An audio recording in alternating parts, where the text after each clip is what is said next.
Hai semuanya, Assalamualaikum warahmatullahi wabarakatuh. Nama saya Rosa Hapsari Widya Nurkahfi dari kelas 11 MIPA 3 absen 32.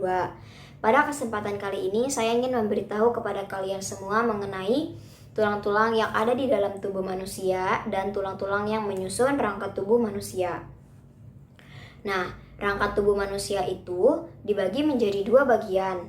Yang pertama, ada rangka aksial yang merupakan rangka sumbu tubuh yang berfungsi melindungi organ tubuh dan memelihara postur tubuh. Yang kedua, ada rangka apendikular yang merupakan rangka pelengkap atau rangka anggota gerak tubuh yang berfungsi sebagai penggerak tubuh.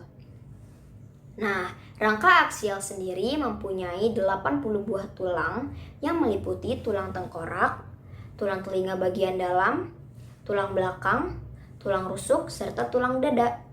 Yang pertama, tulang tengkorak. Tulang tengkorak itu berfungsi untuk melindungi organ otak, organ pendengaran, dan organ penglihatan. Tulang tengkorak itu dibagi lagi menjadi dua bagian. Yang pertama, tulang kranial yang merupakan tulang penyusun tempurung kepala. Yang kedua, tulang fasial yang merupakan tulang pemberi bentuk pada mata, hidung, pipi, dan juga rahang. Nah, di tulang kranial itu, pertama ada tulang frontal, nama lain dari tulang dahi, yang jumlahnya ada 1. Yang kedua, ada tulang parietal, nama lain dari tulang ubun-ubun, yang jumlahnya ada 2. Yang ketiga, tulang oksipital, nama lain dari tulang kepala belakang, yang jumlahnya ada 1. Kemudian tulang temporal, nama lain dari tulang samping, yang jumlahnya ada 2. Kemudian ada tulang sphenoid, nama lain dari tulang baji, yang jumlahnya ada 1. Dan yang terakhir, tulang emoid, nama lain dari tulang tapis, yang jumlahnya ada 1. Kemudian yang kedua, tulang fasial. Tulang fasial dibagi menjadi 8 bagian. Yang pertama ada tulang maksila, nama lain dari tulang rahang atas, yang jumlahnya ada 2. Yang kedua ada tulang palatum, nama lain dari tulang langit-langit, yang jumlahnya ada 2. Yang ketiga ada tulang zigomatik, nama lain dari tulang pipi, yang jumlahnya ada 2. Kemudian ada tulang lakrimal, nama lain dari tulang mata, yang jumlahnya ada 2. Selanjutnya ada tulang nasal, yang merupakan nama lain dari tulang hidung, jumlahnya ada 2. Selanjutnya ada tulang septum nasal yang merupakan tulang sekat rongga hidung, yang jumlahnya ada 1. Kemudian ada tulang konka nasal yang merupakan tulang dari karang hidung, yang jumlahnya ada 2. Selanjutnya yang terakhir ada tulang mandibula yang merupakan nama lain dari tulang rahang bawah, yang jumlahnya ada 1. Jadi total jumlah dari tulang tengkorak itu ada 22. Selanjutnya yang kedua ada tulang telinga bagian dalam. Tulang telinga bagian dalam itu berfungsi untuk menerima dan mentransmisikan impuls suara. Tulang telinga bagian dalam itu terdiri dari 3 pasang, yaitu 1 pasang tulang malleus, 1 pasang tulang incus, dan 1 pasang tulang stapes. Selain itu, ada juga tulang hyoid, yaitu tulang yang berbentuk U yang berfungsi sebagai tempat melekatnya otot mulut dan lidah yang berperan dalam membantu proses menelan. Nah, tulang telinga bagian dalam itu yang pertama ada tulang malleus yang merupakan nama lain dari tulang martil, yang jumlahnya ada 2. Kemudian yang kedua ada tulang incus, nama lain dari tulang landasan, yang jumlahnya ada 2. Kemudian ada tulang stapes, nama lain dari tulang sanggurdi, yang jumlahnya ada 2 juga. Dan yang terakhir ada tulang hyoid, nama lain dari tulang U, yang jumlahnya ada 1. Jadi ya total jumlah tulang telinga bagian dalam adalah 7. Kemudian yang ketiga ada tulang belakang atau tulang kolumna vertebrae.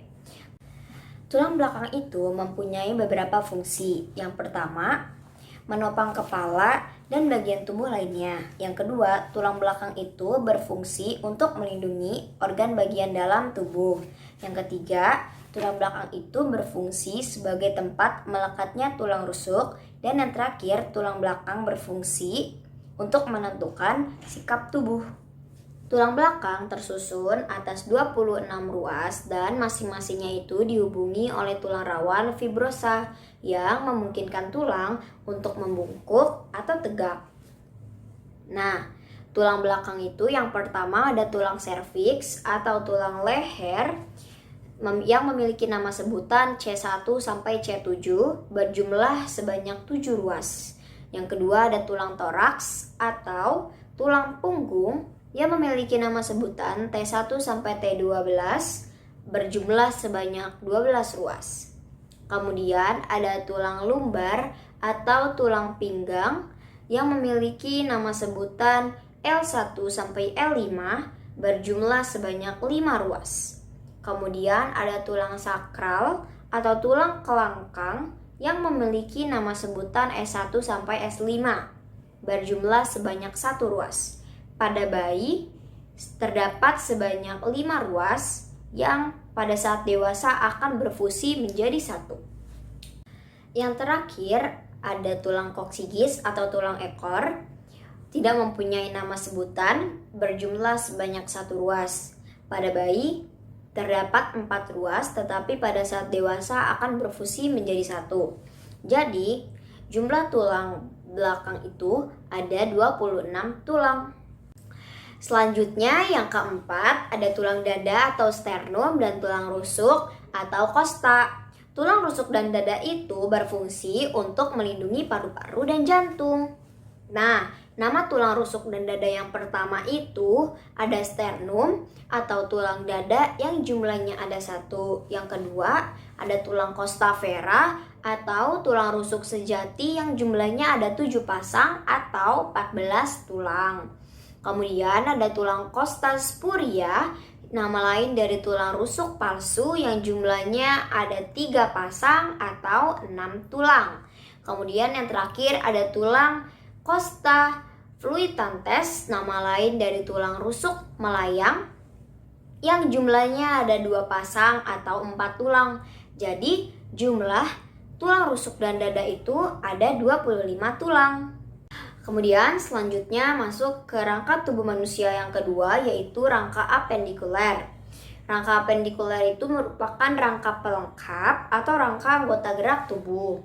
Rangka apendikuler itu tersusun atas 126 buah tulang yang meliputi rangka gelang bahu atau pektoral, rangka anggota gerak bagian atas atau ekstremitas superior, rangka gelang panggul atau pelvis, dan rangka anggota gerak bagian bawah atau ekstremitas inferior.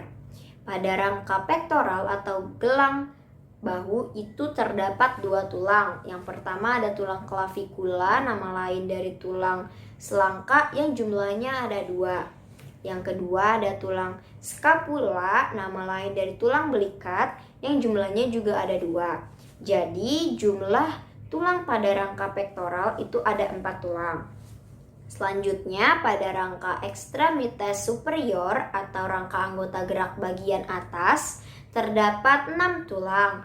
Yang pertama ada tulang humerus atau tulang pangkal lengan atau lengan bagian atas yang jumlahnya ada 2. Kemudian yang kedua ada tulang radius atau tulang pengumpil yang jumlahnya juga ada 2. Yang ketiga ada tulang ulna atau nama lain dari tulang hasta yang jumlahnya ada 2. Selanjutnya ada tulang karpal atau tulang pergelangan tangan yang jumlahnya ada 16. Kemudian ada tulang metakarpal atau tulang telapak tangan yang jumlahnya ada 10. Kemudian yang terakhir ada tulang falangus atau tulang jari tangan yang jumlahnya ada 28. Jadi jumlah pada rangka ekstremitas superior itu ada 60 tulang. Selanjutnya pada rangka gelang panggul atau pelvis itu terdapat pelvis atau nama lain dari tulang pelvis yang jumlahnya ada 2. Jadi jumlah pada rangka pelvis atau rangka gelang panggul itu terdapat 2 tulang.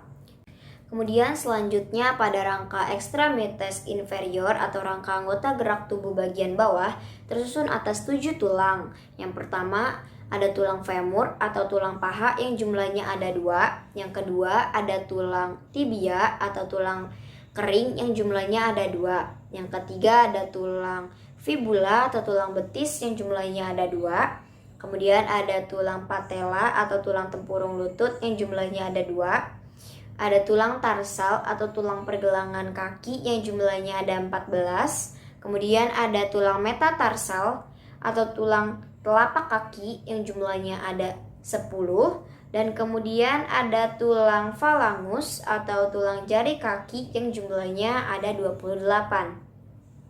Jadi, total tulang pada rangka ekstremitas inferior atau tulang anggota gerak bagian bawah itu ada 60 tulang.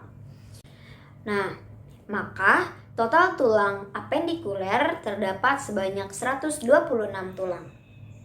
Nah, dari penjelasan-penjelasan yang sudah saya sampaikan pada sebelumnya itu dapat disimpulkan bahwa pada tubuh manusia dewasa itu terdapat sebanyak 206 buah tulang yang 80 tulangnya itu merupakan rangka aksial dan 126-nya itu merupakan rangka apendikular.